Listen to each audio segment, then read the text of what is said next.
Day 4 of the 3D printing challenge for Halloween. I have two cute ghosts over there and some graveyard markings.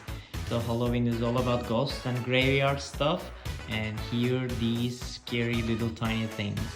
Look at the faces of the ghost 1 and ghost 2. I really like it. This is like more surprise, this is like spooky, and interior is empty. And of course I 3D printed them with glow in the dark filament.